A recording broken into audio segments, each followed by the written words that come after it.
Hare Krishna, dear devotees. Please accept my humble obeisances. All glories to Srila Prabhupada. Welcome to this morning's class. This is Chaitanya Charitamrita class. It's from Adi Lila, chapter 5, and text 126. We're very fortunate. Well, we're beginning from text 126, I should put it that way. We're very fortunate to have His Grace Balabhadra Prabhu from Him Ananta to give a class. Hare Krishna Prabhu, please accept my humble obeisances. Prabhu, accept my obeisances. Glories Prabhupada. Oh, glories to the Prabhupada. It's all yours. Hare Krishna. Thank you, Prabhu. Namo Vishnu Padaya Krishna Prasthana Bhutale Srimati Bhakti Vedanta Swami Tinamane Namaste Saraswati Deve Gauravani Pacharne Nivishesha Shunyabari Paschata Vishtani Jai Shri Krishna Chaitanya Prabhu Nityānanda Shri Advaita Gadadhara Shivasati Go Bhaktivinoda Hare Krishna Krishna Krishna Hare Hare Hare Rama Rama Rama Hare Hare Jaya Jaya Shri Chaitanya Jaya Nityānanda Jaya Dvaita Chandra Jaya Gaur Bhaktivinoda Jaya Jaya Shri Chaitanya Jaya Nityānanda Jaya Dvaita Chandra Jaya Gaur Bhaktivinoda Jaya Jaya Shri Chaitanya Jaya Nityānanda Jaya Dvaita Chandra Jaya Gaur Bhaktivinoda. Srila Prabhupada ki Jai, Shri Chaitanya Charitamrita ki Jai. Starting with text 126. So I'll chant a couple times, and then some of you can chant, and then I'll just read the other verses. That's okay. I have it on my lap, on my iPad. Okay. I don't know why. It's been happening to me quite a bit. No problem. Okay. e-saba pramāṇe jāni nityānanda-tattva-sīmā tāṅhāke ananta kahi ki tāṅra mahimā. e-saba pramāṇe jāni nityānanda-tattva-sīmā tāṅhāke ananta kahi ki tāṅra mahimā. e-saba pramāṇe jāni nityānanda-tattva-sīmā tāṅhāke ananta kahi ki tāṅra mahimā. Next. Mr. Graffa goes on, so I'm hoping you'll start. e-saba pramāṇe jāni nityānanda-tattva-sīmā tāṅhāke ananta kahi ki tāṅra mahimā. e-saba pramāṇe jāni nityānanda-tattva-sīmā tāṅhāke ananta kahi ki tāṅra mahimā. Hare Krishna. Haribol. e-saba pramāṇe jāni nityānanda-tattva-sīmā tāṅhāke ananta kahi ki tāṅra mahimā. Hare Krishna. Hare Krishna. Anyone else?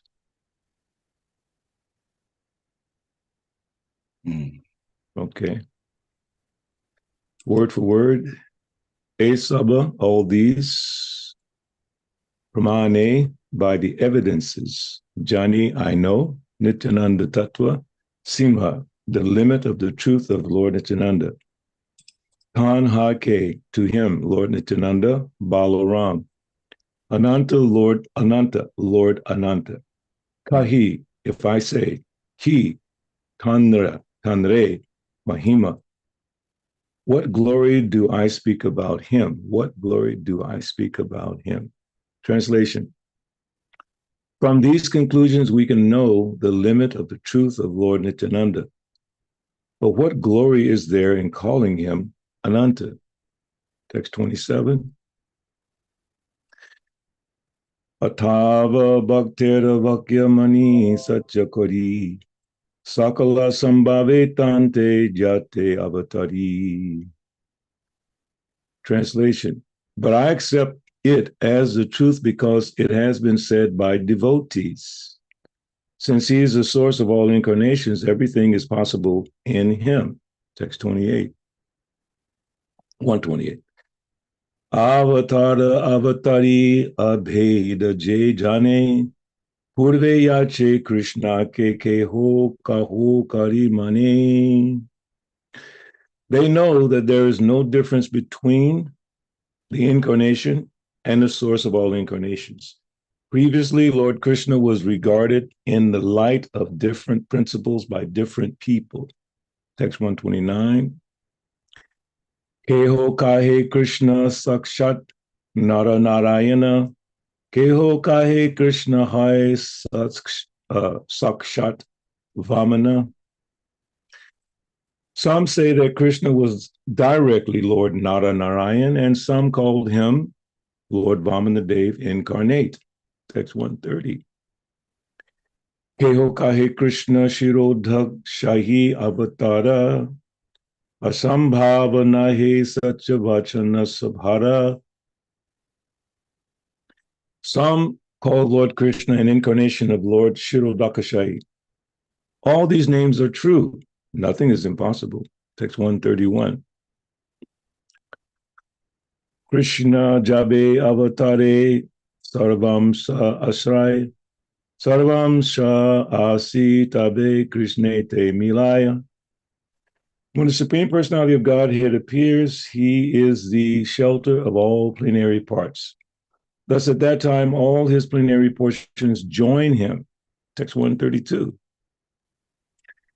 Jai Jai Rupe Jane Se tāṅhāke Sakala Sambhave Krishne Kichu Nitya Nahe. In whatever form one knows the Lord, one speaks of him in that way.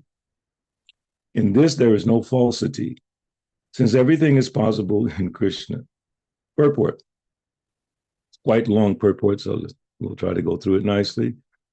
In this connection, we may mention an incident that took place between two of our sannyasis while we were preaching the Hare Krishna Mahamantra in Hyderabad. One of them stated that Hare Ram refers to Sri Balaram, and the other protested that Hare Ram means Lord Ram. Ultimately, the controversy came to me, and I gave the decision that if someone says that Ram in the Hare Ram is Lord Ramchandra, and someone else says that the Rama in Hare Rama is Sri Balaram, both are correct because there is no difference between Sri Balaram and Lord Rama. Here in Sri Chaitanya Charitamrita, we find that Krishnadas Kaviraj Goswami has stated the same conclusion. Ye ye rupe jane se tāṅhāke sakala sambhave Krishne kichu nitya nahe. If someone calls Lord Ramchandra by the vibration of Hare Rama, or if he understands Ramachandra, he is quite right. Similarly, if one says that Hare Rama means Sri Balarama, he is also right. Those who are aware of the Vishnu Tattva do not fight over all these details.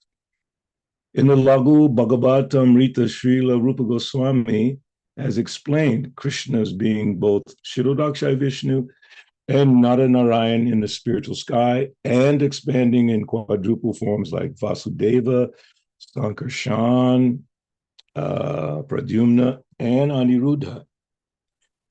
He has refuted the idea that Krishna is an incarnation of Narayan. Some devotees think that Narayan is the original personality of Godhead, and that Krishna is an incarnation. Even Sankaracharya, in his commentary on the Bhagavad Gita, has accepted Narayan as the transcendental personality of Godhead, who appeared as Krishna, the son of Devaki and Vasudeva.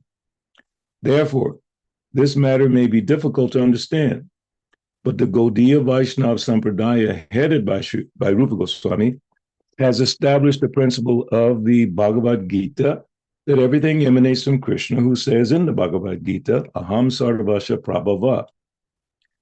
I am the original source of everything. Everything includes Narayan. Therefore, Rupa Goswami, in his Lagu Bhagavatamrita, has established that Krishna, not Narayan, is the original personality of Godhead.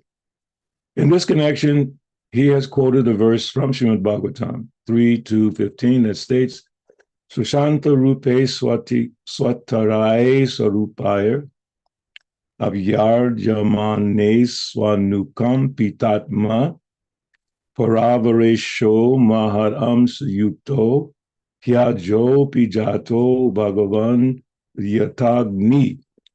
When pure devotees of the Lord, like Vasudeva, are greatly disturbed by dangerous demons like Kamsa, Lord Krishna joins with all his pastime expansions, such as the Lord of Vaikuntha, and although unborn, becomes manifest, just as fire becomes manifest by the friction of arani wood. Arani wood is used to ignite a sacrificial fire without matches or any other flame. Just as fire appears from arani wood, the Supreme Lord appears when there is friction between devotees and non-devotees. When Krishna appears, he appears in full, including within himself, all his expansions like Narayan, Vasudeva, Sankarshan, Aniruddha, and Pradyumna. Krishna is always integrated with his other incarnations like Nrsimhadev, Raha, Vamana, Narayan, Hayagriva, and Ajita. In Vrindavan, sometimes Lord Krishna exhibits the functions of such incarnations. In the Brahmanda Purana, it is said, the same personality of Godhead who is known in Vaikuntha as the four-handed Narayan, the friend of all living entities, and in the milk ocean as the Lord of Svetadvipa, and who is the best of all Purushas, appeared as the son of Nanda. In a fire, there are many sparks of different dimensions. Some of them are very big, and some are small. The small sparks are compared to the living entities, and the large sparks are compared to the Vishnu expansions of Lord Krishna. All the incarnations emanate from Krishna, and after the end of their pastimes, they again merge with Krishna. Therefore, in the various Puranas, Krishna is described sometimes as Narayan, sometimes as Kshirodakashayi Vishnu, sometimes as Garbhodakashayi Vishnu, and sometimes as Vaikuntha-nata, the Lord of Vaikuntha. Because Krishna is always full, Mula Sankarshan is in Krishna. And since all incarnations are manifested from Mula Sankarshan, it should be understood that he can manifest different incarnations by his supreme will, even in the presence of Krishna. Great sages have therefore glorified the Lord by different names. Thus, when the original person, the source of all incarnations, is sometimes described as an incarnation, there is no discrepancy. Om Agyanatimirandasa Jananjanantalakaya Chakshu Militam Yena Tasmai Shri Gurave Namaha Shri Krishna Chaitanya Prabhu Nityānanda Shri Advaita Gadadhar Shivasari Go Bhaktavinda Hare Krishna Krishna Krishna Hare Hare Hare Rama Rama Rama Hare Hare. Srila Prabhupada ki jai. So as I was looking at these verses and explanations, purports, several things come to mind. Number one, how Srila Prabhupada quoted so many Vedic literatures. And I know that devotees sometimes are interested, fascinated, spend time looking at other Vedic literatures to try to get a deeper understanding. And maybe, and I say maybe cautiously because I don't want to subtly criticize a devotee, but maybe they overlooked the fact that Srila Prabhupada has already done that research. In his purport, he quoted probably 7 or 8 different sources, Rupa Goswami, different Puranas. And Srila Prabhupada has that depth of understanding based on the level of his devotional service and commitment to the order of his spiritual master. Therefore, when he speaks, it's great authority. And the way he speaks, the way he explains the philosophy with such confidence, not arrogance, confidence in the source materials, confidence in his Guru Maharaj's words, confidence in the Supreme Personality of Godhead, confidence in the holy name of the Lord. So his speaking is more than just speaking, is more than just erudition, is more than just scholarship, is much, much deeper than that. So, but I think sometimes, including myself, we lean on the power of scholarship. Either we have some level of it, we aspire for some level of it, but scholarship alone will not give us the realization of Krishna consciousness. It's much deeper. Te sam satata yuktanam bhajatam pritipurvakam didami buddhi yogam tam yena mama puyantite. So the Lord, when we engage in devotional service, he gives us a deeper understanding of Krishna consciousness. And the reason I'm taking the time to say that is because this information is way above our pay grade, as they say, or above our head. So when we speak about it, we have to be very humble and respectful to this information. We're not the authority. So here Srila Prabhupada is giving an example, graphic example, of how two sannyasis, not just bhaktas or new devotees, but two sannyasis had two different understandings of the same point, which indicates that sometimes we argue over this philosophy, not remembering that maybe I have one understanding based on my devotional service, based on the revelations that Krishna has given me, and you have a different one. And then we argue. And that argument, in this case, was resolved not by the two sannyasis, and I'm sure they're very advanced devotees to their whatever level of their spiritual development, but this resolution had to be given, the Siddhanta had to be given by Srila Prabhupada. And I've seen this happen personally a couple of times. In Mayapur, I forget the year, around 1980 something, there was a major discussion regarding different persons, specifically Kirtanananda. And there was a big meeting about that. And devotees were arguing back and forth. Two very prominent sannyasi gurus in our movement were disagreeing on a principle. And that principle is the narta nivrittisha. And they were saying on one side of the argument that when you take initiation, all your karmas are removed and basically you're free. The other one was saying, no, but there's a continuous process. It's not like initiation is the end of the story, it's the beginning. And therefore we have to maintain a steady engagement in devotional service in order to come to the point of removing all the anarthas. And then one other devotee who was not a sannyasi, he was a grihastha. Somehow or another, he brought with him the entire Chaitanya Charitamrita set. He was sitting at his little desk or whatever. All the books were there, and he pulled out the one about the Gundicha Marjana with the purport by Srila Bhaktisiddhanta Saraswati Thakur.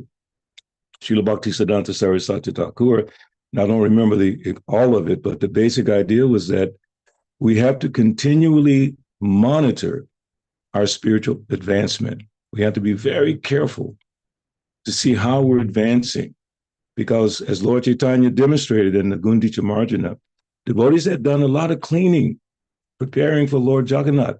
A lot of cleaning, buckets and buckets, maybe hundreds of buckets of water. But they overlooked some aspect of that. So Lord Chaitanya, in a spiritually loving, sarcastic way, he says, oh, you're all doing so nice. But he himself got down and cleaned. And it describes how he cleaned all the little straws and in the conception that the dust from the outside might come inside. So he really cleaned. So that's the implication or indication, is that sometimes we clean or sometimes we engage, but we're not careful to make sure that we are avoiding the offenses to the holy names, avoiding the offenses to devotees, being careful about our service in particular, bhajatam priti purvakam, doing the service with love. And then we become confused as to the conclusions, and we tend to want to speculate about something. But if we're careful in our devotional service, Krishna from within the heart, he will help us. Srimpata Swakata Krishna Punya Shravana Kirtana. Rijanta Studio Bhadrani Vidunoti Sarisatam. He will cleanse the heart so that we get the proper understanding. And then the arguments can be resolved by hearing from Srila Prabhupada. Just arguing on the philosophy, what you think you know, what I think I know, what we think we remember. And I have a problem with this a lot. Trying to remember something that I knew maybe years ago and putting it out of context. Then I go back and say, oh, that's what Prabhupada said. I thought he said something. We have to be sure what he said. So in this case, these two sannyasis are arguing about a very basic thing in Krishna consciousness, the Maha Mantra, Hare Rama, Hare Krishna. So Hare Ram meaning Balaram or Lord Ramchandra.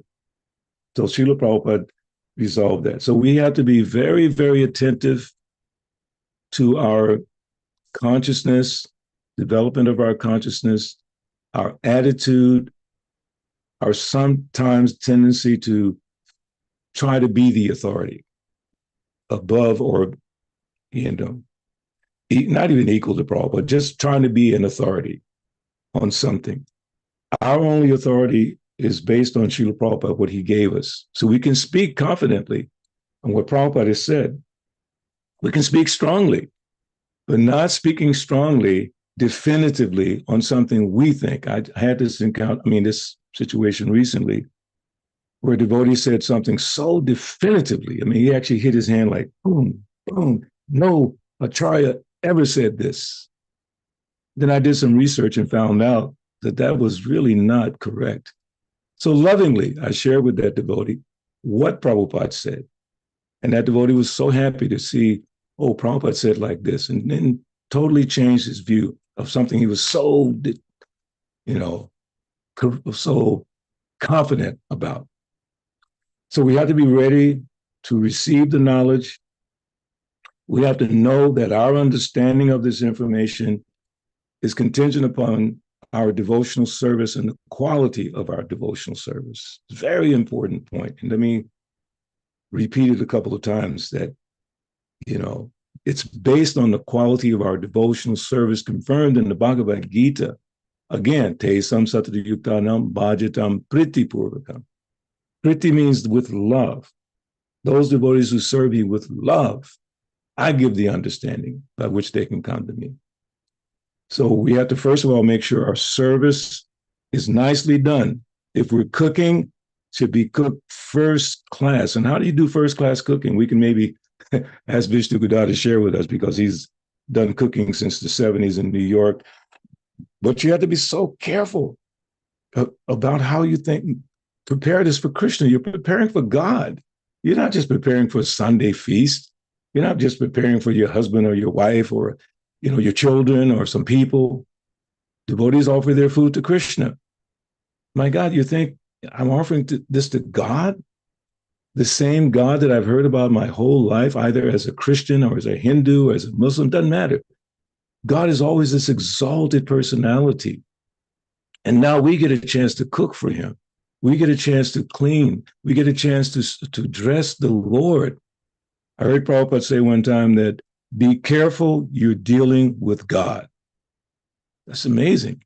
It's not just a deity, it's God.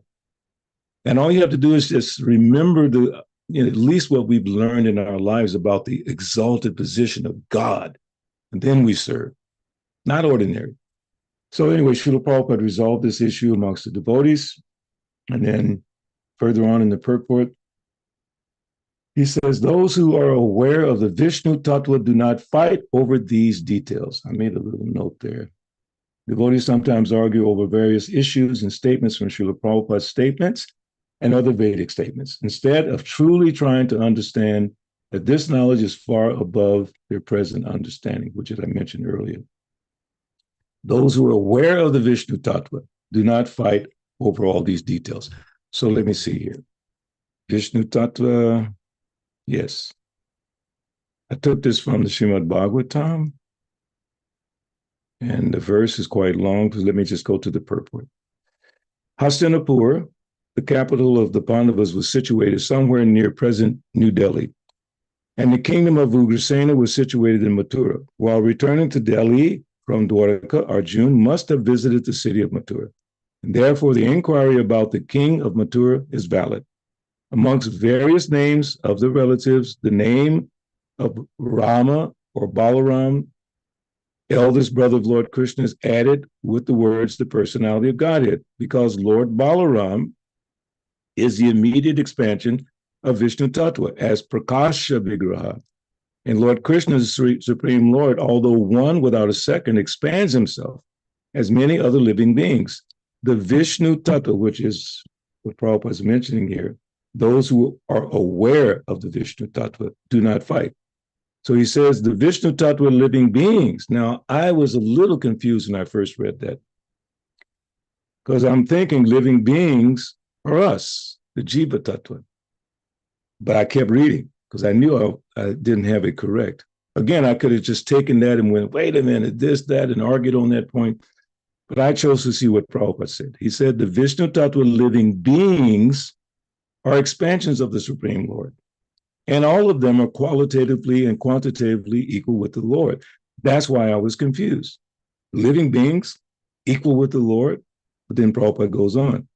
But expansions of the Jiva Shakti, the category of the ordinary living beings. So here's the distinction. Living beings and then the ordinary living beings are not at all equal with the Lord. One who considers the Jiva Shakti and the Vishnu Tattva to be on an equal level is considered a condemned soul of the world. Sri Ram or Balaram is the protector of the devotees of the Lord. Baladeva acts as the spiritual master of all devotees, and by his causeless mercy, the fallen souls are delivered. Sri Baladeva appeared as Sri Nityānanda Prabhu during the advent of Lord Chaitanya. And the great Lord Nityānanda Prabhu exhibited his causeless mercy by delivering a pair of extremely fallen souls, namely Jagai and Madai. Therefore, it is particularly mentioned herein that Balaram is the protector of the devotees of the Lord.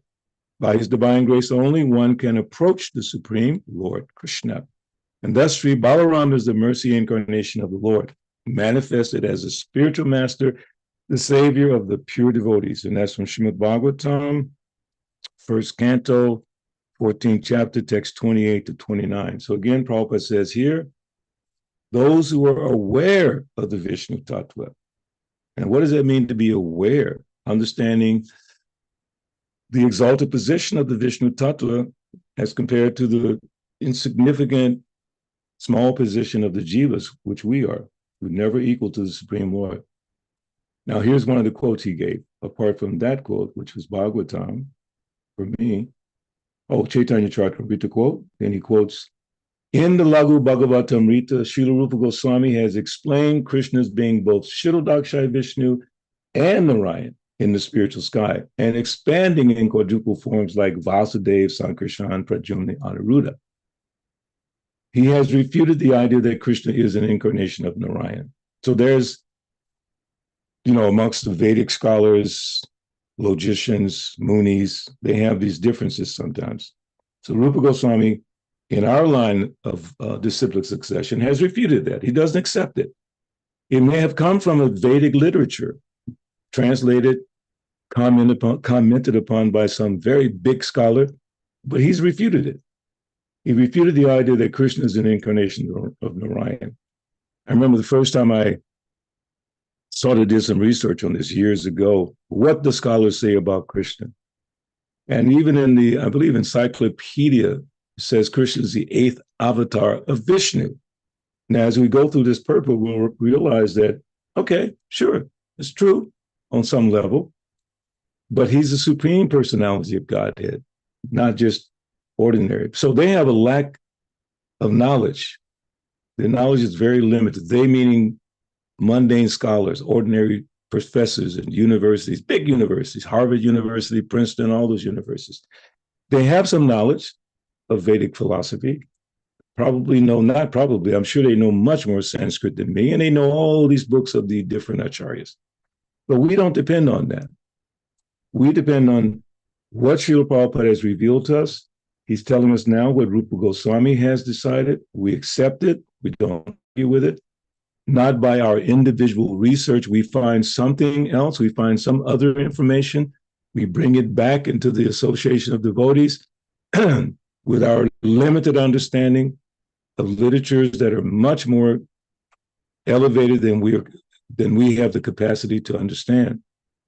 So we should depend on what Prabhupada's given us. In this one purport, he's giving all these references. Now we can go back and look at Rupa Goswami, what he said exactly, but Prabhupada is saying in the Lagu Bhagavatamrita. So he's basically giving us kind of an open, like an opportunity that we could look at Lagu Bhagavatamrita and the commentary of Srila Rupa Goswami, not to try to comment ourselves on Lagu Bhagavatamrita, but what Rupa Goswami has explained, Krishna being Kshirodakshai Vishnu and Narayan in the spiritual sky. then he's refuted. So many, many quotes that Prabhupada has. I believe I want to refer to, let's see, one more. He says, in this connection, he has quoted a verse from Srimad Bhagavatam. Who is that quoted? Rupa Goswami. Again, therefore, Rupa Goswami in his Lagu Bhagavatamrita has established that Krishna, not Narayan, is the original personality of Godhead. In this connection, he has quoted a verse from Srimad Bhagavatam. We read that earlier. Translation, when pure devotees of the Lord like Vasudeva are greatly disturbed by dangerous demons like Kamsa, Lord Krishna joins with all his pastimes expansions, such as the Lord of Vaikuntha, and although unborn, becomes manifest, just as fire becomes manifest by the friction of iron and wood. So what did I put it?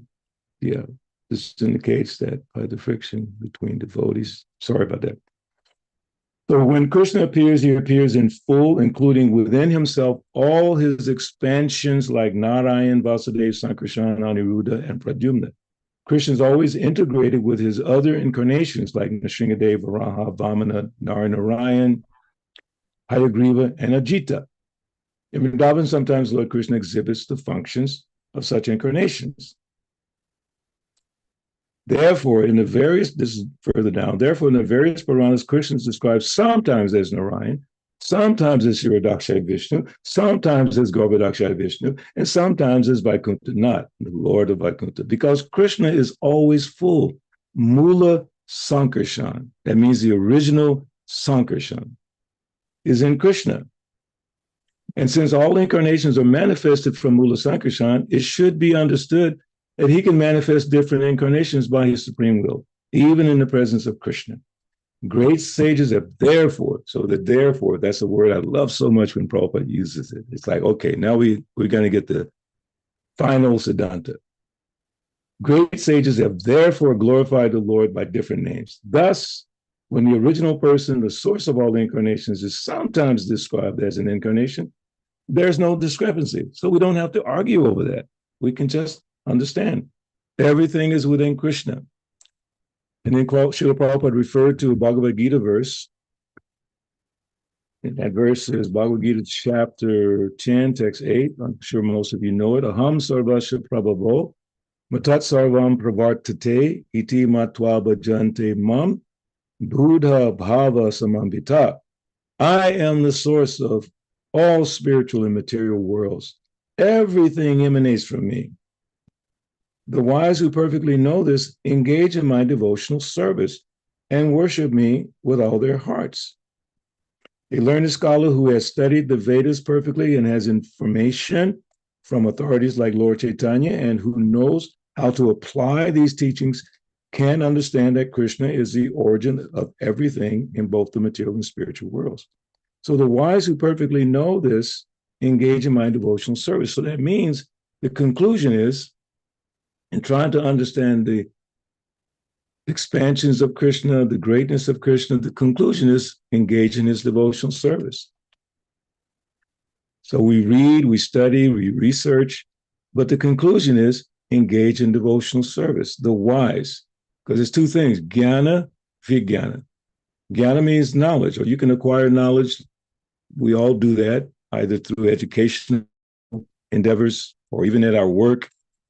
We can read so many books, acquire knowledge, but then there becomes practical application, which is wisdom. Because once you do something, you see how it works. Now you have an understanding, you have some wisdom. Now you can share with someone else your experience of that particular thing. Even within that context, you might still misunderstand. Therefore, the association of devotees is extremely important as we go through this process of trying to understand Krishna consciousness. Take advantage of all the devotees that you can discuss with them. If you have a doubt, you're not sure about something about the philosophy, don't be embarrassed. Sometimes we don't want to show our ignorance or not lack of understanding. We don't want to do that because of our pride. Bible says pride goes before the fall. Prabhupada is explaining in Bhagavad Gita, chapter 13, verses 8 through 12, first principle of knowledge, humility, and don't be proud. Humility, pridelessness, very important. So then we can share with each other and I won't put anyone on the spot, but I share with devotees all the time. And devotees share with me, and we try to fine-tune our understanding. Why is that? Why should we do that? Why should we fine-tune our understanding? I hate to use the word opinion, but my understanding is that this is so important. This meaning the process that we're involved in now, Krishna consciousness, is so important because it can lead to going back home, back to Godhead, which is the ultimate goal, to be with Krishna again. Is that easy? No, it's not even easy, as Prabhupada sometimes would point out, to be with some big man like a president or prime minister or king. It's not easy. There's so many things you have to go through. So in order to meet such a big person, you have to carefully make sure all the T's are crossed and the I's are dotted and all these things, the applications are filled. But we think we can just join ISKCON, and within a few years, maybe 50 years, some devotees have been around, 60 years since ISKCON started? Is that enough time to fully understand Krishna? I don't know. I can only tell you after my 52 years, I don't fully understand Krishna. I'm just really trying to understand Srila Prabhupada, who understands Krishna. So let me follow his footsteps. Maybe some of that transcendental dust from Prabhupada's lotus feet might fall on me in the form of realization. That's all I'm asking for. Srila Prabhupada, please let me understand. We were reading the other day that prayer from Srila Prabhupada, Markandeya Bhagavatam. And Prabhupada says, I'm a useless person. I'm a fool. I don't know anything. I'm a puppet. Please help me, Krishna. Please make my words suitable for people to understand. Make my words. I'm not confident about my speaking. I'm confident that you, as the great mystic, and Prabhupada used that word mystic, you're the great mystic. You can do anything. And we're just reading here. Krishna can do anything. He can manifest himself in any form he wants. Lord Nityānanda proved that. Manifested from a pillar. So Krishna can give us the understanding if we pray to him, if we're humble and not, banging our hands saying, I know this and I know that, then being exposed that you don't really know what you're saying, or you only know a part of that because you're thinking by your intellectual capacity, abilities, you understand something. No, Krishna consciousness is much deeper than that. Maybe it's my opinion, but this is my conviction that I can only understand by the grace of Srila Prabhupada, not by my previous knowledge or experience or education. So I caution us when we approach this information to be respectful to it and not argue Ram, Krishna, this, that, Jiva soul fell from the spiritual world, all this stuff that we spend our time doing. Better, we take what Prabhupada has said, go deep into it. If we're not clear, find a devotee you trust, Guyamagyati Prichati, reveal your mind, listen, try to understand, because it's so important because we're trying to go back to Godhead. We're not just trying to get some diploma in ISKCON. And that, I'm not decrying it, but we're not just trying to get some recognition in ISKCON that I achieved this, I achieved that. We're not looking for that. That may be part of what we do. We should be trying to attain pure devotional service. Whether we go back home, back to Godhead or not, that's within Krishna's purview.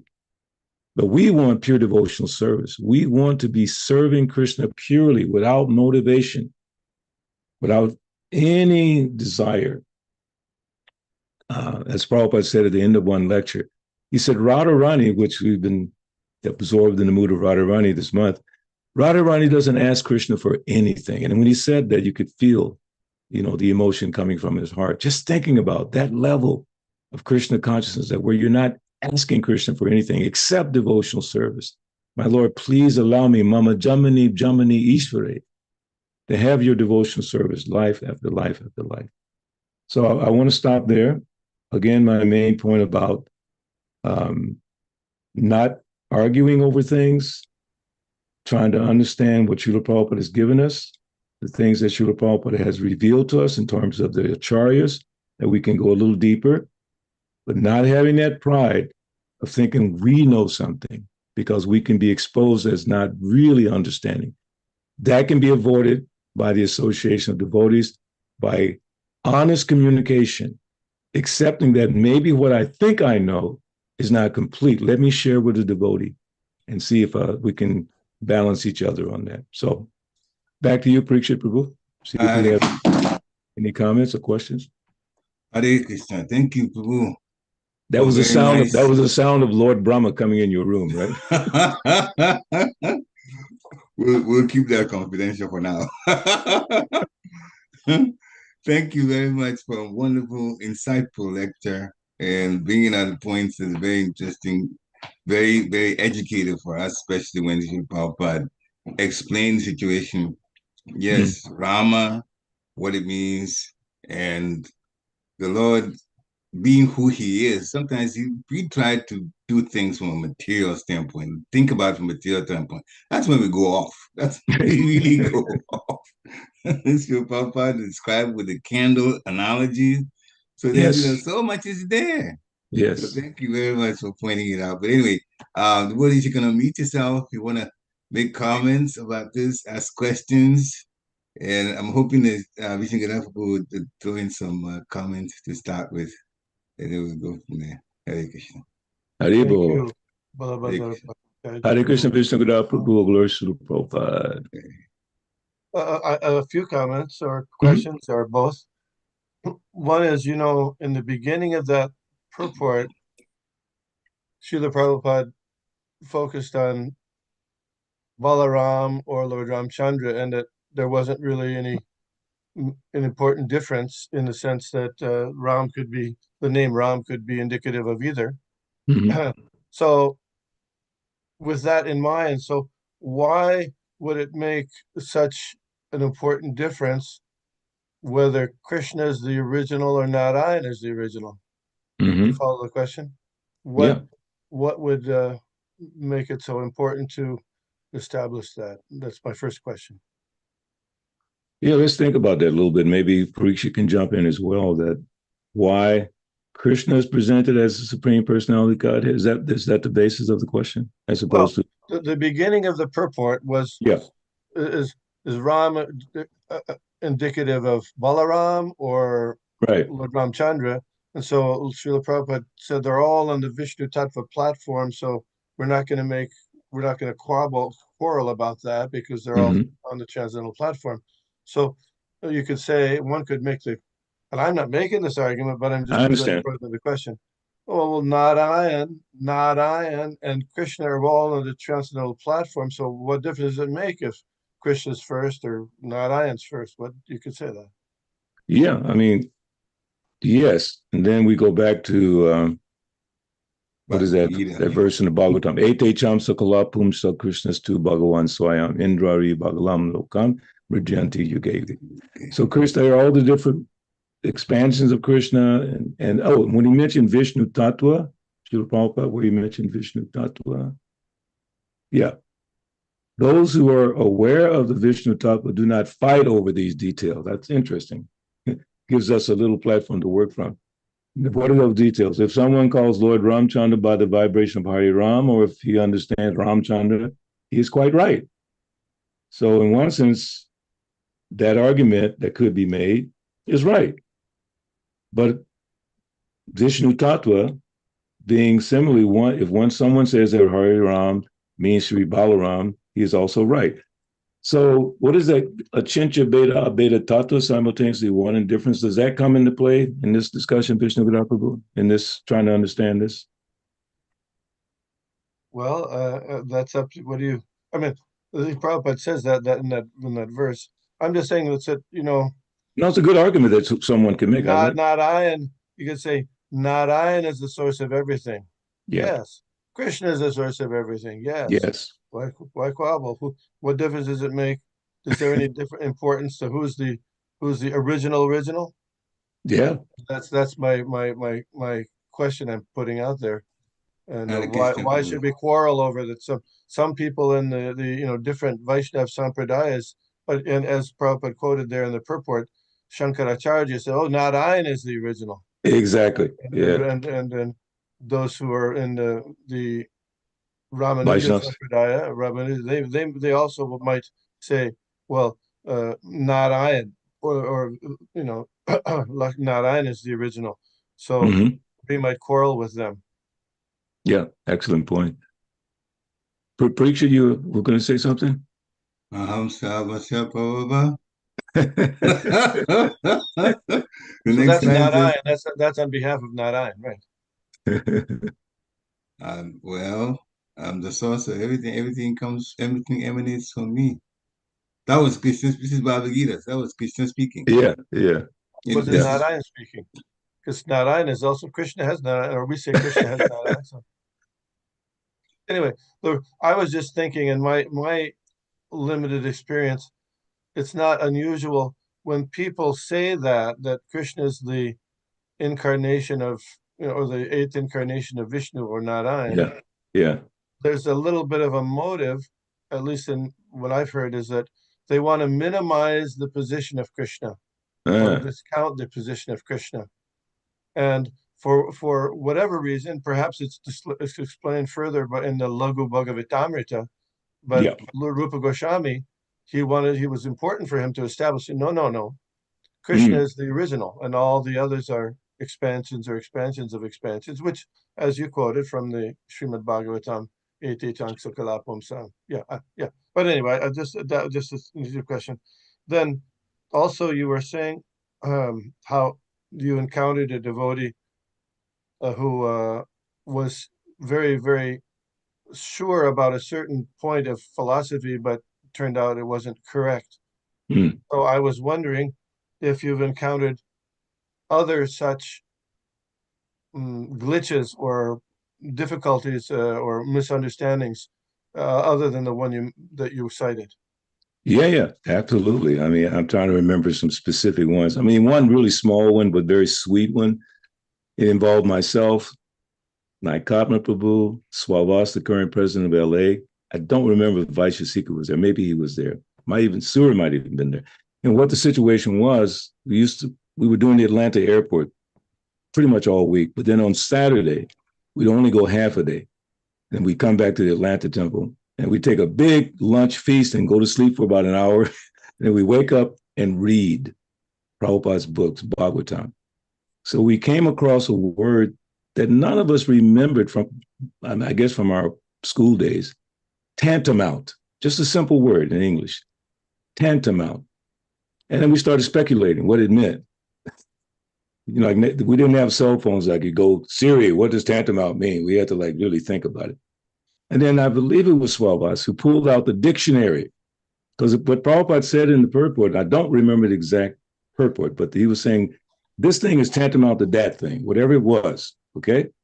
But we thought we knew what the word tantamount meant, and we started going back and forth. Then we looked at the dictionary definition and went, oh, that's what Prabhupada is saying. So we were arguing because of our lack of knowledge. And I've seen that several times. I've seen myself do it. I've seen other devotees do it, even in the context of a class, or even trying to give instructions to another devotee, where they kind of go out on a limb, and the limb should be connected to a tree. Otherwise, it's going to have a problem. So the tree is Srila Prabhupada in the Vedic knowledge. So we go out on a limb, make sure it's a strong limb, based on at least some understanding, and you can go back to the source, which is Srila Prabhupada.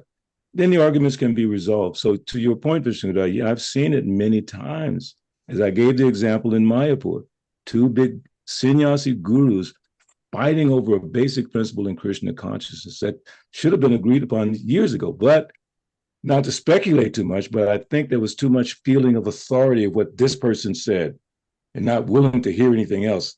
Both of them were almost like boom, boom, boom, until one humble Grihastha devotee pulled out the Chaitanya Charitamrita and read what Srila Bhaktisiddhanta Saraswati Thakur said, and everybody felt relieved that we just accepted it. It was beautiful. So yeah, I've seen several situations like that. But going back to this Narayan or Krishna, and Parikshit mentioned about the candle, but I'm not sure if you mentioned in this particular context, which is the original candle and subsequent candles all have the same power. Yes, There's that's exactly what I meant. Yeah, that original candle has that power, and then you light a million candles, but the original candle is the first one. They all have equal power. So that's one way we can see this and resolve it. So Vishnu Gada's point is that, yeah, Krishna, he's original, but all the other ones have equal power up to a certain point, because we've been discussing in the Nectar Devotion about the qualities of Krishna. But that's the qualities of Krishna. I'm not going to go too far out on the limb. Those are the qualities of Krishna. It doesn't talk about the power per se of Krishna. Those are the four qualities that no one else has. But they all have that up to 60, I believe it's 60, yeah, 60 qualities. Yes. So equal power, I mean, I don't know, it's really making me think, Vishnu. You really brought up a really interesting point here. They have power. Go ahead. One thing is that the reading of the Nectar Devotion doesn't say that no one else has. It says that no other the forms don't have. Yeah. So then my conclusion from what you're saying is that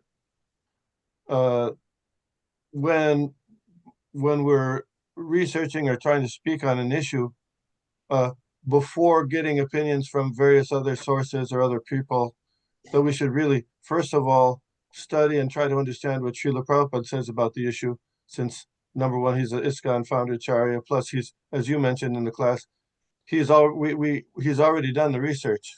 Yeah. So if we first, at least before we start saying so many other things, let's hear what Srila Prabhupada said on the issue. I can give an example that a couple of my godbrothers were giving class on Lord Ramchandra. And one was a senior godbrother, one was a junior godbrother. Both of them, they mentioned that Lord Ramchandra that we talk about, Lord Ram, didn't appear in this Divya Yuga.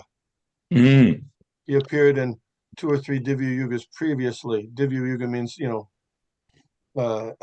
Satya, Treta, Dvapara, and Kali. So that would mean he would be appearing more than 8 million years back. Yeah. So I objected, and I said, there's a purport in the 4th chapter of Bhagavad Gita where Srila Prabhupada gives the approximate date of Lord Ramchandra's appearance as being about 2 million some years ago. Yes. So that would clash with what they were saying, or wouldn't be consistent with what they were saying. So initially they said, well, yeah, I understand you want to go according to what Srila Prabhupada says, but hello, why were we saying something in a class that Srila Prabhupada doesn't say? You follow? They came back to you and said, you're just quoting from Prabhupada, or something like that? Yes. They questioned that, challenged that? Yes. That's interesting. Beyond interesting. That's alarming. That's very alarming. Then recently I heard a devotee who's a very highly respected preacher in ISKCON saying, with Prahlad Maharaj and Hiranyakashipu, after Lord Nrsingadev killed Hiranyakashipu, when he's asking for a benediction, Lord Nrsingadev is asking Prahlad Maharaj to ask for a benediction, and Prahlad Maharaj initially says no, but then finally he says, well, let me, if you can liberate my father. And then Lord Nrsingadev says, you don't have to worry about that.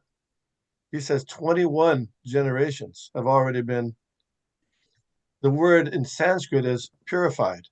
Yeah. Purified. Right? Yeah. So this devotee, who's quite well respected and gives classes all over the world, said, well, that doesn't mean they got liberated, because it only says purified. It doesn't mean they get liberated. But you know how in the Srimad Bhagavatam chapters, sometimes Prabhupada gives a summary in the beginning of the chapter of. And in that summary written by Srila Prabhupada, guess what he says? Liberated, right? He says liberated. So here we have a person saying, no, it's not liberated. Then but Prabhupada in the summary of the chapter is saying is liberated. So it's a little one should first have a good handle on what Srila Prabhupada says about an issue before making strong statements. That was your point, and I'm just trying to expand on it a little bit, and because it goes on, this stuff goes on. Oh yeah.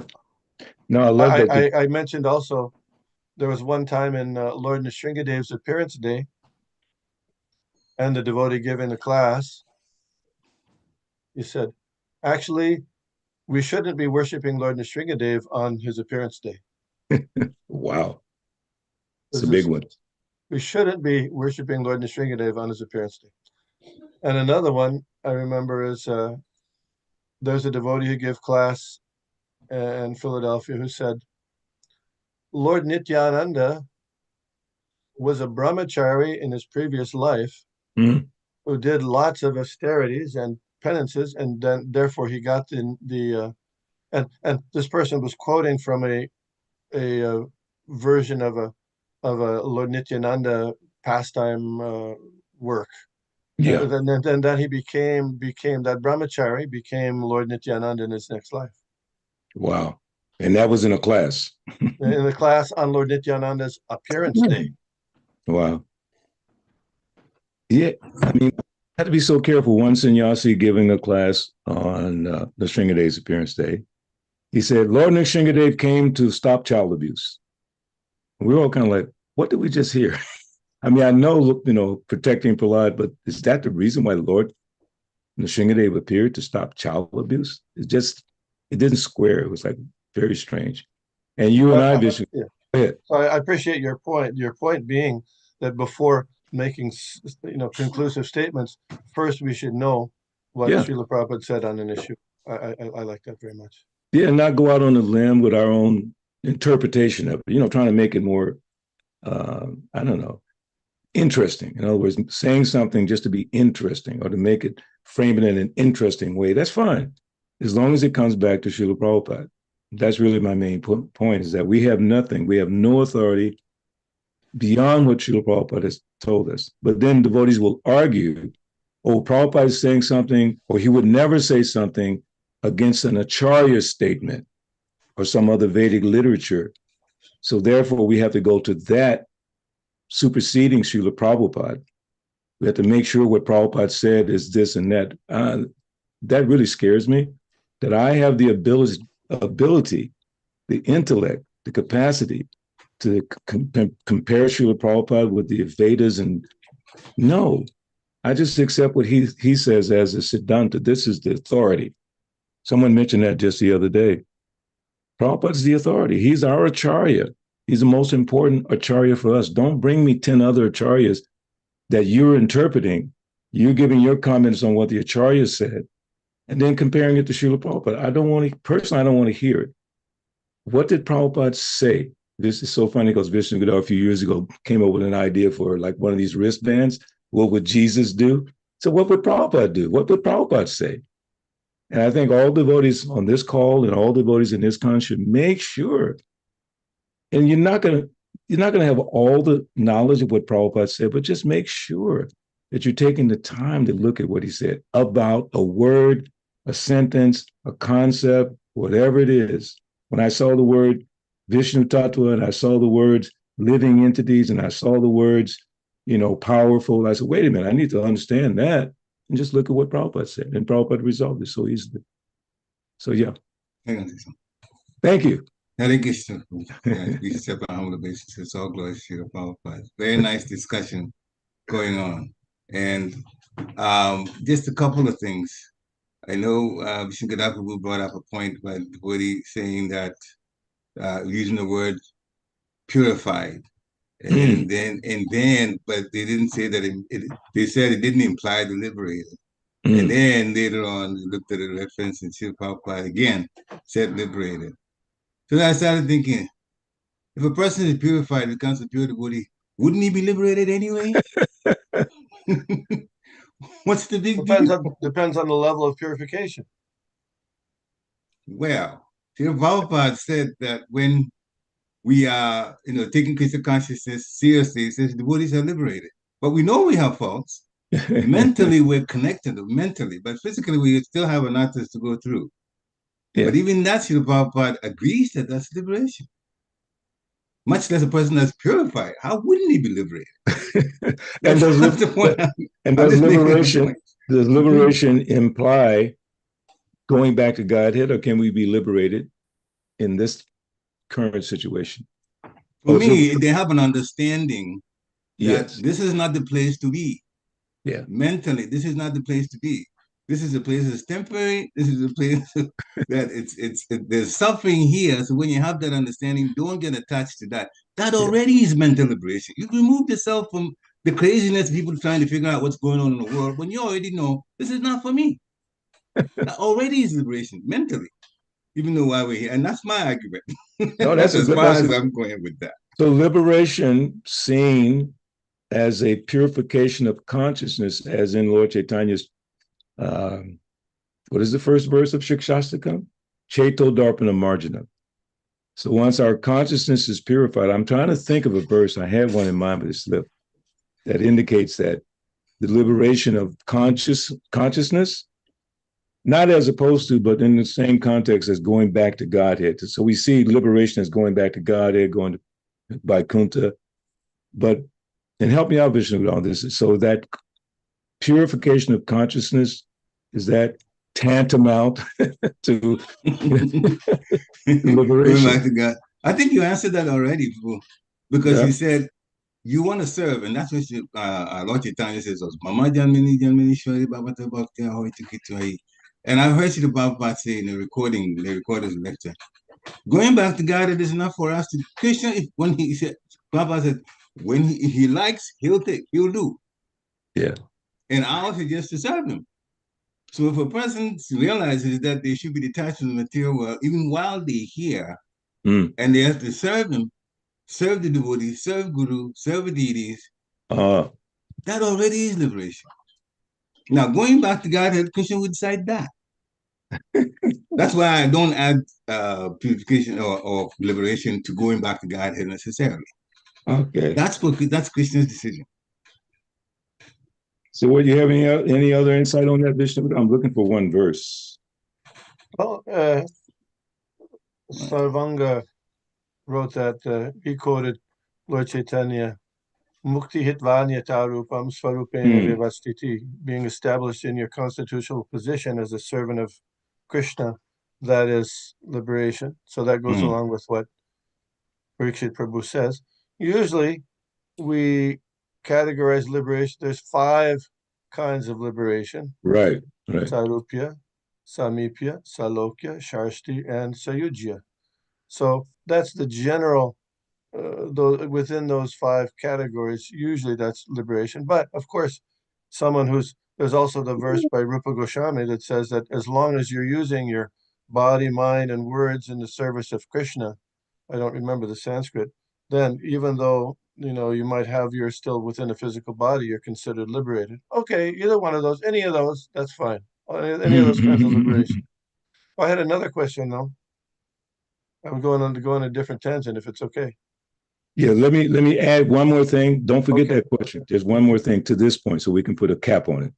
The verse I was looking for, Bhagavad Gita chapter 18, verse 54, Brahma Bhuta Prasanatma, Asochati Nakankshati, Samat Sarveshu Bhuteshu Mad Bhaktim Lavate Param. So one who is thus transcendently situated, at once realizes Supreme Brahman, it becomes fully joyful. He never laments or desires to have anything. He is equally disposed toward every living entity. In that state, he attains pure devotional service to me. And quickly in the purport, Prabhupada says, to the impersonalist, achieving the Brahma Bhuta stage, becoming one with the Absolute, is the last word. But for the personalist or pure devotee, one has to go still further to become engaged in pure devotional service.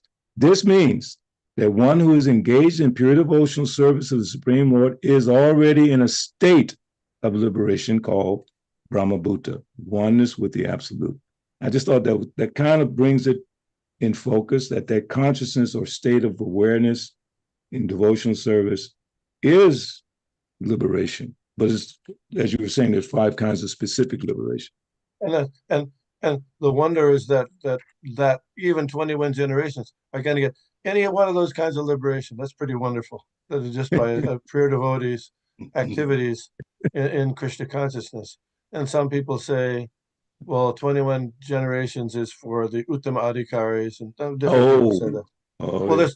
Well, there's one place where Srila Prabhupada in a lecture said it's 14 generations in one I just place. heard that the other day. I just heard that lecture. Yeah. Yes. So okay, so it might be that way. I'm not going to make a conclusive statement and bang the table, but you know, it might be that 21 generations for the Uttama Adhikari and 14 generations for the Madhyama Adhikari, might be. But anyway, the power of devotional service, the power of your devotional service is so incredible that you're benefiting so many living entities within your family and outside your family and in the world, that Srila Prabhupada is doing that through liberating us through his mercy life. So the other question I had was, you know, the Prabhupada was talking that all the incarnations and expansions are present within the body of Krishna. Yeah. So I know, you know, you sometimes in temples who have Jagannath deities, like on Lord Ramchandra's appearance day, they have a different dress where they dress Lord Jagannath as Lord Ramchandra, and he has a bow and some other things like that. And then on Lord Nrsingadev's appearance day, they have a lion mane kind of around Lord Jagannath. You've seen that, I'm sure. You've seen that? That one I haven't seen. Yeah. So kind of reinforcing this idea or this truth that all the incarnations are present within all the incarnations and expansions are there within the form of Krishna. So then sometimes we have, you know, abhisheks. Now it's very popular to have abhishek on every kind of appearance day of any avatar. And we don't do anything special for the installed deities, but we get a deity from, you know, somebody's home who might have a deity of, say, Ramachandra, and they bring him there and bathe the deities like that. Even though the regular deities, say Radha Krishna, we have a little Radha Krishna. I'm not asking you to make a conclusive statement about this. I'm just wondering, is it better to bring an outside deity of Lord Ramachandra to bathe on Lord Ramachandra's appearance day, or is it acceptable or better, just opinions I'm getting, we have Lord Krishna's there, Srimati Radharani's there, Lord Ramachandra is there, present in the form of Krishna, and I see your point. Sita Devi is there, present in the form of Srimati Radharani, because all the Lakshmis are expansions from Srimati Radharani. So you understand the question? What I do. Yeah. So I'm just, you don't have to make a conclusive statement. I'm just wondering on this issue.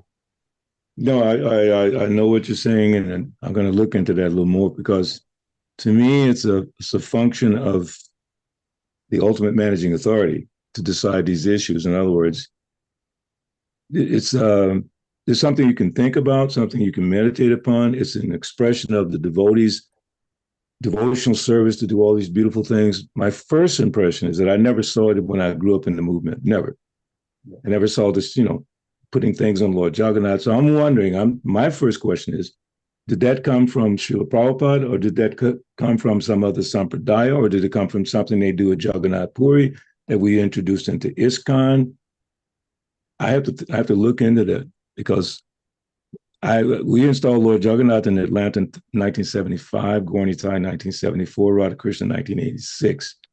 And at least during the time that I was managing the temple, we never did any one of those things. Even, I know they put their hands on the Lord, I mean, Jagannath, different things like that. We just never did it. I was never instructed to do it by any of my GBCs, including Jayapataka Swami, never. So I'm not saying it can't be done. I just don't know where it all came from, if that makes any sense. Hare Krishna. If you don't mind, Prabhu, go ahead, Prabhu. Dear Krishna Prabhu raised his hand. So, Dear Krishna Prabhu, Hari Bol. Yeah. Hare Krishna Prabhu, please accept my humble obeisances. I love you have an exciting voice. I always love to hear it. Go ahead. Thank you for encouraging, Prabhu. But hearing the conversation between you and Vishnuvada Prabhu is definitely spinning my head, and it's so thought-provoking. It's wonderful. Thank you so much for the Thank you. discussion. To the last point that Vishnu Gada Prabhu brought up about different deities, sometimes we see in the temple comes from home, like Lord Ramchandra. Just a thought. Of course, I have not heard any of all of the Srila Prabhupada lectures yet, Yeah. but I think it has become a trend to probably attract the general public to do Yes. things like that. So maybe that is the reason. Now, whether it is needed or not, definitely debatable. But that's the only thought that comes to me, that sometimes we compromise, for the lack of better word, compromise, or we just go with the public, opinion, Yeah. or what attracts them. Hare Krishna. So to that point, something very specific, because I just had the experience of helping some devotees establish a new temple in Atlanta. It's an ISKCON temple now. But to become an ISKCON temple, we had to bring in the deity ministry. 2 people from the deity ministry had to come and examine. The problem we had was that devotees had already installed deities of Lord Nityānanda and Gaura. Normally now, if you want to start a preaching center, you don't put deities, you put a painting, punch it up like that. But they had already done it. And then when I looked at all the information from the deity ministry, one of the things it said, do not install deities to attract people. I was like, interesting. Don't do things just to attract the general public. Do things according to what Prabhupada wanted, the standard. So they're trying to standardize what's happening in the movement. It's going to be a tough call because the ship is already moving. It's kind of just going. Like, now I won't use that example. Anyways, going. But sometimes you have to make adjustments so you don't hit an iceberg and ruin everything. And that adjustment should be made based on the metrics from Srila Prabhupada. You have to have Prabhupada, that's how you do it, how you judge. Should we do this? Should we do that? Take the time. And I'm always saying this, it's a karmi example. People, they recommend you measure twice and cut once. And I see in our movement, we just cut, and then go back and measure. And then, I cut it too much. I didn't do enough. Take the time before we do something. Anyway, I think that's part of the problem, because I know when certain things were introduced into the movement, Vishnu Gada definitely knows from the early 70s how things kept coming in. And Prabhupada was here and he stopped some of those things during his time. They used to have this kirtan competition in Mayapur. I wasn't there, but I heard about it, and Prabhupada didn't like that. There's different things that is just the Gopi Baba club or clique that, from LA, all these things that sounded good on the surface. But when you do the smell test, it don't work. We have to be sure what Prabhupada said. And even then, you might still not be 100% correct. That's why we need the association of devotees. So to your point, dear Krishna Prabhu, a lot of things have come into this movement.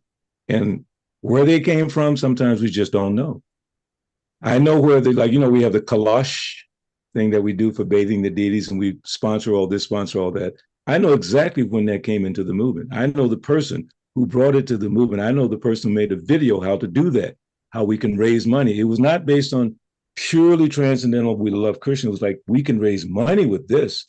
Now, to support that raising money by doing something, there's the example of Gopal Krishna Maharaj and the Diwali cards. This is in Prabhupada's letters, maybe in Leela Amrita somewhere. So one year they did Diwali cards because it's very popular. They raised a lot of money. They brought it to Prabhupada. And Prabhupada basically says Diwali is really not our main festival. But because it was successful, he gave some approval. Okay, you can do it like that.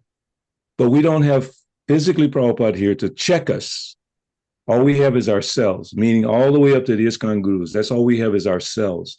But we better take the time and make sure that the things that we allow into this movement are not just based on attracting the public. We do want to attract the public, but the holy name is the main attraction. The properly worshiped deity is the main attraction. How many more things do we need? Anyway, I don't want to get off on a tangent, but I feel very strongly about what you said. Very important. Thank you again, both of you. I mean, personally, this conversation has been an eye-opener.